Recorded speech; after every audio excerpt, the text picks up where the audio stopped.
Advisor Belgrim's hand looks over a tattered scroll that he says was uncovered from Ironforge's library, that the parchment told of a dwarven civil war centuries ago, and inside is a record of the War of the Three Hammers.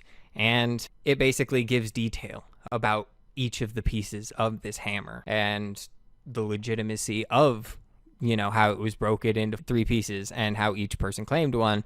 And it's made clear it's like this gem that the Dark Irons have had that they changed to a different color to try and hide is the gem piece for the hammer. And this stone is the top piece for the hammer that the Bronzebeards have been keeping. And the scepter that Kurdrin has been holding on to this whole time is none other than the handle of the hammer they are looking to reforge.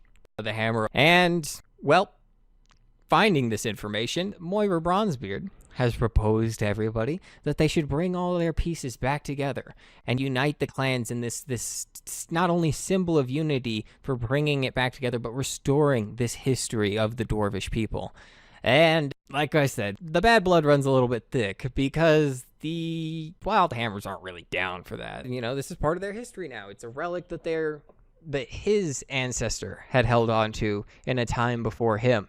And with how the Dark Irons have been, even in the most recent of times, they're not too keen on so quickly giving them something like that. And it leads to, obviously, the rest of the clans in attendance beginning to argue amongst one another.